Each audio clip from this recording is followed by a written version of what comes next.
Uma das muitas discussões que circula entre os fãs de super-heróis e que voltou a se tornar relevante com o recente trailer do jogo do Esquadrão Suicida é porque o Superman é um dos personagens mais difíceis de serem adaptados para um jogo.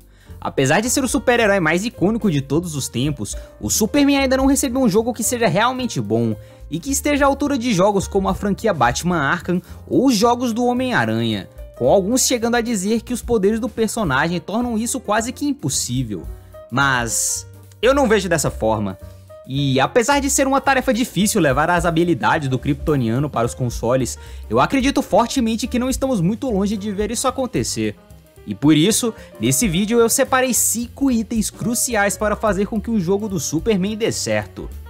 Número 5, uma história profunda. Para fazer um jogo de sucesso do Superman, você deve encontrar um equilíbrio cuidadoso entre os seus poderes e contar uma história cheia de nuances e emoções que se apegue aos ideais do personagem. Ao contrário dos jogos do Batman, nos quais suas habilidades são lutar muito bem e ter muito dinheiro, e nos quais você está sujeito às fraquezas tradicionais que qualquer humano vestindo uma armadura teria, o Superman não pode ser afetado pelo armamento tradicional de bandidos comuns. O que significa que você tem que incorporar o seu elenco de apoio de tal forma que eles se tornem uma parte vital do personagem. Semelhante a como o Homem-Aranha não seria absolutamente nada sem o seu elenco mais amplo de personagens, o Superman precisa de um elenco de personagens que criem laços humanos com o mundo para ele, pois sem isso ele se torna algo mais próximo de um deus do que de um homem. E qualquer tentativa de fazer um jogo do Superman deve entender isso. Número 4, níveis gerados processualmente. Todos nós sabemos o quão decepcionante No Man's Sky acabou sendo, mas a única coisa que podemos tirar de boa desse jogo é a sua capacidade de criar mundos grandes e extensos, com configurações únicas e mais reais do que nunca. Imaginem um jogo do Superman voando pelo universo e passando por diferentes planetas para explorar. Como isso poderia afetar esses planetas? E como isso afetaria o Superman e os seus poderes? Planetas com sóis vermelhos iriam enfraquecê-lo, enquanto planetas com sóis amarelos poderiam amplificar os seus poderes. E talvez ele precisasse pegar emprestado um traje do Batman para visitar um planeta coberto com radiação de kryptonita. Já vimos esse tipo de conceito aparecer nos quadrinhos, e não há nenhuma razão para que o mesmo não seja explorado em um jogo. Também ajuda a alimentar a ação de mundo aberto para a qual o personagem parece ser construído. Embora, para um primeiro jogo eu focasse apenas na cidade de Metrópolis, para aí sim nas continuações e expandir para esses outros lugares. Número 3, uma ação explosiva. Se os jogos Injustice nos ensinaram alguma coisa, é que as pessoas adoram ver luta entre heróis. Eles adoram ver os seus heróis favoritos demolindo coisas e uns aos outros. Esse é o principal apelo de um jogo do Superman, um título onde podemos realmente sentir o poder avassalador do personagem, onde sua força pode ser testada ao limite. As missões da história poderiam existir onde quer que o Superman esteja, mas o jogo precisa te dar a permissão para ir a qualquer lugar e lutar contra quem você desejar, graças ao imenso poder do herói.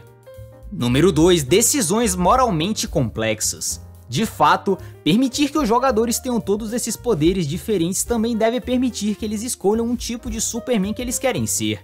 Ao apresentar questões moralmente complexas no jogo, como por exemplo, se o Superman deveria ou não destruir um esconderijo cheio de criminosos, mesmo sabendo que matar é contra o seu código moral, seria divertido ver como os jogadores reagiriam a esse tipo de dilema, semelhante ao que foi feito com os jogos da trilogia Infamous. Número 1, a destruição como consequência. Voltando ao item de número 3, os jogadores devem poder ter acesso a níveis de destruição sem precedentes. O Superman deve ser capaz de derrubar arranha-céu sobre os seus inimigos ou usar postes telefônicos como armas. Ele deve ser capaz de atirar trens, carros ou até mesmo navios de guerra em seus inimigos.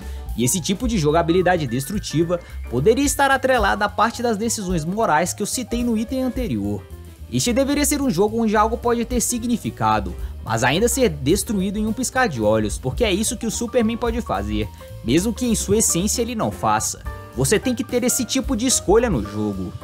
Honestamente, tudo que eu citei aqui são um sonho meu de como deveria ser um bom jogo do Superman, mas eu não sei a que distâncias estamos de ter um bom jogo dele. Houveram muitas tentativas de fazer um ao longo dos anos e infelizmente todas elas fracassaram, mas com os próximos lançamentos de games como o Esquadrão Suicida mata a Liga da Justiça e o jogo da Mulher Maravilha, eu tenho esperança que algum dia a Warner Bros Games olhe para o escoteiro azul e decida finalmente trazer um bom jogo do personagem, que se concentre no coração do herói. Eventualmente, algum desenvolvedor descobrirá uma maneira de tornar o jogo do Superman tão emocionalmente envolvente e satisfatório quanto o jogo do Homem-Aranha lançado em 2018, ao mesmo tempo em que equilibra a natureza superpoderosa do próprio personagem. Até esse dia chegar, deixem os seus palpites aí nos comentários. Como vocês imaginam que um jogo do Superman deveria ser? Acham que é possível ser feito? Comente! E se gostou do vídeo, deixa o like e se inscreva no canal, pois temos vídeos novos toda semana. Obrigado por assistir e até mais!